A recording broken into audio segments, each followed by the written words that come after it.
کوہ نور کی کیا قیمت ہو سکتی ہے اور پوری دنیا کی کیا قیمت ہو سکتی ہے؟ یہ ان تمام چیزوں سے زیادہ قیمتی کام ہمارے پاس، جو انسانوں کو انسان بنانے والا کام، انسانوں کو انسان بنا دیتا۔ ہاں، افریقہ کے جنگلی لوگ انسان بن گئے، جو جنگلوں میں زندگی گزار رہے تھے، ان پر تبلیغ ہوئی، وہ انسان بن گئے۔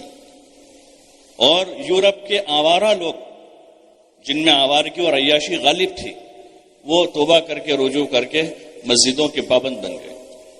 اور وہاں کی وہ لڑکیاں جنہوں نے بچپن سے ہی کپڑا نہیں پہنا تھا، وہ حجاب میں آ گئی، اور جہاں دور دراز تک علم کا کوئی نام و نشان نہیں تھا، وہاں ادارے قائم ہو گئے، اور وہاں مقامی علماء تیار ہو گئے۔ جہاں صدیوں میں، پیچھے صدی، 2 صدیوں، 3 صدیوں تک اس مقام پر کوئی اہل علم نہیں تھا مقامی، وہاں اب ان کے افریقہ کے لوکل لوگوں میں علماء تیار ہو گئے۔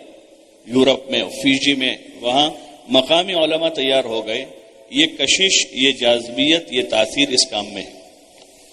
بس اتنا ہے کہ اس کو جو بزرگوں نے ہم کو ترتیب دی، اس ترتیب پر کرنے کی ضرورت ہے، اور فکر سے لینے کی ضرورت۔ بے فکری کے ساتھ یہ کام نہیں چلتا، بلکہ بزرگوں سے سنتے ہیں کہ بے فکری داعی کی موت ہے۔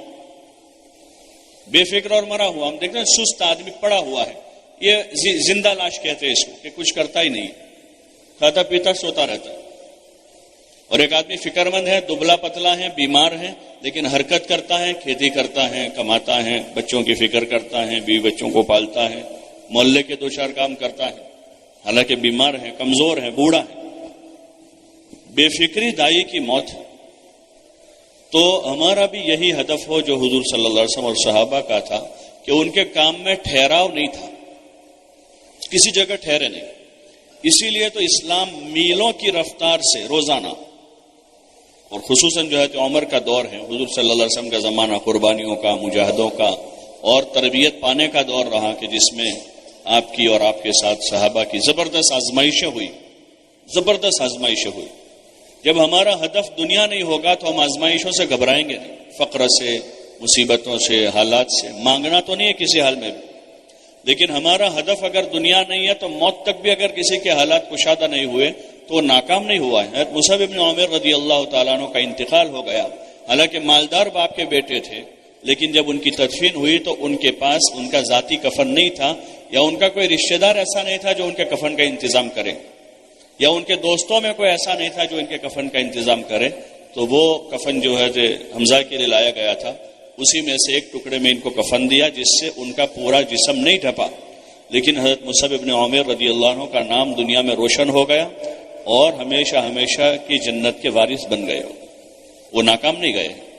ایسے بہت سارے صحابہ ہیں، بہت سارے صحابہ ہیں۔ یہ جو احد میں جو شہید ہوئے، احد میں شہید ہوئے حمزہ رضی اللہ عنہ اور دیگر جو لوگ تھے، وہ احد میں ہی دفن ہو گئے، وہی دفن ہو گئے، تو وہ دنیا سے ناکام نہیں گئے۔ اور حضور صلی اللہ علیہ وسلم کا گھرانہ ان سارے حالات سے گزر کر ناکام نہیں ہوا ہے۔ اگر ہمارے سامنے ہماری محنت سے آخرت ہے تو پھر ہمیں دنیا کے حالات کبھی پریشان نہیں کریں گے۔ ہمارا فقر، ہمارا فاقہ، ہماری تنگیاں، کاروبار کی کمی، وہ کبھی بھی پریشان نہیں کرے گی، بلکہ ہمارے سامنے اللہ کا خزانہ ہو کہ اللہ اپنے خزانے سے ہماری ضرورتیں پوری کر دے گا، اور جو دنیا ہماری مقدر کی اللہ نے رکھی ہے اس میں اللہ برکت دے دے گا۔ یہی ہم مانگ سکتے اللہ سے۔ حضور علیہ السلام نے یہی کہا کہ اللہ تو نے میری مقدر میں جو روزی لکھی ہے اس میں برکت دے دے، اور اس پر مجھے قناعت دے دے۔ اللہم قنعنی بما رزقتنی وبارک لی فیہ، کہ یا اللہ تو نے میری مقدر میں جو رزق لکھا ہے اس پر مجھے قناعت دے دے، اور اس روزی میں میرے لیے برکت دے دے، تاکہ مجھے کسی سے سوال نہ کرنا پڑے، کسی کے پاس جانا نہ پڑے۔ اس لیے جن اسباب پہ ہم لگے ہیں اس کے ساتھ ہماری کوشش یہ ہو کہ دن بدن ہم کام میں ترقی کریں، آگے بڑھیں۔ ہاں، اللہ آگے بڑھنے والوں کو آگے بڑھاتا ہے، والسابقون السابقون، آگے بڑھنے والوں کو اللہ آگے بڑھاتا ہے۔ اولئک هم المقربون، کہ وہی مقرب لوگ ہیں جو نیکیوں میں، طاعات میں، خیر کے کاموں میں آگے بڑھتے ہیں۔ اور اتنی بڑی خیر کہ جس کے ذریعے ہم ہمارے خاندان سنبھل جاوے، ہماری بستی سنبھل جاوے، ہمارے علاقے میں دین آوے، اور پورے عالم میں دین زندہ ہو۔